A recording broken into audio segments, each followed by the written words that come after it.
La matinale de Radio Classique avec David Abiker. Il est 7h15, pile. Stéphane Pedrazzi, votre invité, c'est le directeur général d'OVH. Benjamin Revkolevski, bonjour. Bonjour. Bienvenue sur Radio Classique. La souveraineté numérique est devenue un enjeu politique majeur, notamment en termes de protection de nos données. Est-ce que vous avez le sentiment que les tensions géopolitiques vont enfin permettre à l'Union européenne d'avancer sur cette question de la souveraineté numérique ? Écoutez, je pense qu'on a effectivement un nouveau contexte depuis plusieurs mois. La souveraineté numérique, elle est désormais à l'agenda des directeurs généraux, des patrons d'administration. On se rend compte que, en fait, dans le numérique et pour l'intelligence artificielle, vous avez besoin du cloud. Il n'y a pas d'intelligence artificielle sans cloud. Et en particulier, on se rend compte que sur le cloud, il y a une dépendance aux grands acteurs américains. Et donc, l'Europe se réveille en ce moment. C'est à l'agenda des chefs d'entreprise. Est-ce que c'est sur l'agenda de nos dirigeants politiques ? Écoutez, je crois aussi, encore une déclaration hier du président de la République, on a besoin d'un cloud européen. Il y a des actions concrètes qui se mettent en place, mais je dirais, j'étais encore il y a quelques jours à Strasbourg avec une centaine de DSI français, et je peux vous dire qu'aujourd'hui, leurs dirigeants, leurs directeurs généraux attendent d'eux qu'ils viennent présenter leur plan stratégique pour préserver l'autonomie stratégique de leur entreprise et quelque part apporter de la résilience à leur business. Mais pourquoi est-ce qu'il est si difficile de se mettre d'accord entre pays de l'Union européenne sur cette question de la souveraineté numérique ? Écoutez, je pense que on a une culture européenne où on a souvent défendu chacun ses champions, mais les choses bougent aujourd'hui. Vous avez un écosystème fort en Europe avec des champions européens. On en est la preuve, nous, sur le cloud. Vous en avez également, vous avez des Spotify, vous avez des Mistral, des Infineon sur les semi-conducteurs, des ASML aux Pays-Bas. Donc, il y a des champions européens. Je pense qu'aujourd'hui, il y a une prise de conscience qu'il faut arrêter de défendre ces champions nationaux, mais défendre les champions européens. Les géants américains du cloud détiennent 70 à 80% de parts de marché en Europe. C'est vraiment considérable. Et forcément, ce chiffre nous interroge. Est-ce qu'on peut réellement regagner une forme de souveraineté sur le plan numérique avec une telle dépendance au départ ? Écoutez, on le peut et on en est la preuve, nous. On a doublé de taille en 5 ans, donc ça veut dire qu'un acteur français, européen, qui est devenu international, est capable de rivaliser. On développe toutes les solutions, donc on a aujourd'hui 80% de ce que les clients consomment le plus sur le cloud. Donc bien sûr, vous avez raison, ils ont une part de marché qui est conséquente, mais aujourd'hui, les offres existent, les offres alternatives existent. J'ai parlé de champions européens. Vous avez des champions européens qui existent. Les analystes le reconnaissent. IDC, encore il y a quelques mois, montrait que sur le cloud européen, il y a des alternatives crédibles aujourd'hui. On en est la preuve avec les offres au rendez-vous. C'est une transformation qui forcément va prendre du temps. Écoutez, je pense qu'on est un peu au pied du mur aujourd'hui. Donc, depuis quelques mois, les dirigeants réalisent qu'il faut bouger.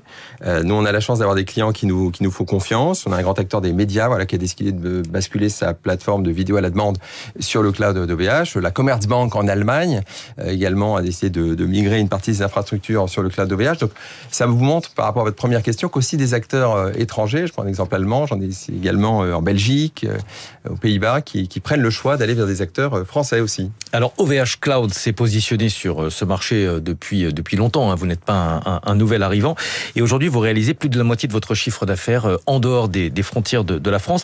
Est-ce que donc très naturellement vous êtes en mesure de prendre le lead, comme on dit dans les conseils d'administration sur ce sujet en Europe ? Est-ce que vous êtes perçu comme un acteur qui a la taille critique pour aller concurrencer les acteurs américains ?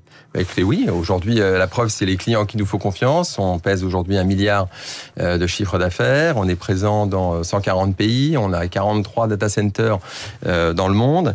Et aujourd'hui, la preuve, c'est la capacité à attirer, si vous voulez, avec une pleine souveraineté. Puisque chez OVH Cloud, on maîtrise nos infrastructures. On assemble nos propres serveurs informatiques, nos ordinateurs. On a nos propres data centers. On maîtrise notre réseau télécom. Et donc, quand on apporte cette souveraineté, on a fait ce pari-là il y a plus de 20 ans chez OVH Cloud, et l'histoire nous donne raison aujourd'hui. Et vous n'entraînez pas l'intelligence artificielle avec les données de vos clients, ça c'est important. Tout à fait, la protection des données chez OVH Cloud, c'est absolument essentiel. On ne touche pas aux données de nos clients, on n'entraîne pas les données de de nos modèles avec les données clients.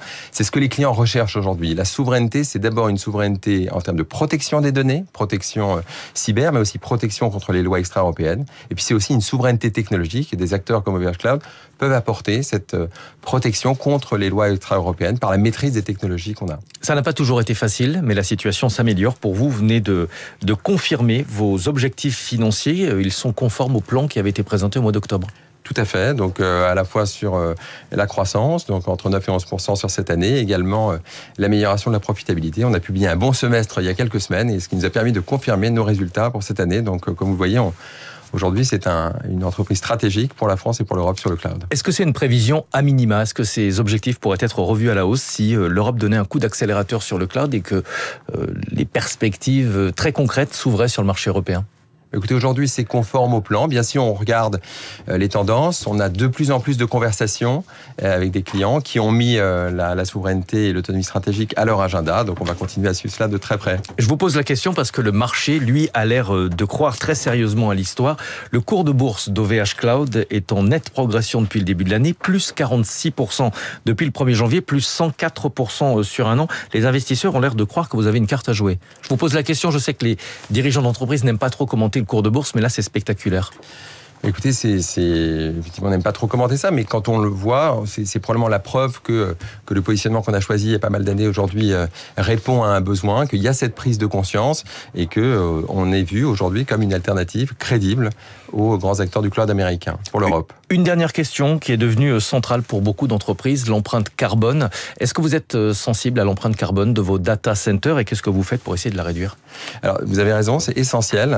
L'intelligence artificielle pose encore plus ces enjeux de manière critique. Vous avez pris la parole d'ailleurs il y a quelques semaines sur cette question du gouffre énergétique de l'intelligence artificielle. Tout à fait. Et on a choisi depuis 20 ans chez OVH Cloud d'avoir nos technologies propriétaires de refroidissement à l'eau des serveurs qui permettent en fait de consommer beaucoup moins d'énergie, beaucoup moins d'eau également de recycler les composants qu'on met à l'intérieur de nos serveurs, et ce qui nous permet aujourd'hui d'avoir parmi les meilleurs ratios de l'industrie du cloud en termes d'impact environnemental. Merci beaucoup Benjamin Revkolevski d'être venu ce matin sur Radio Classique, directeur général d'OVH Cloud.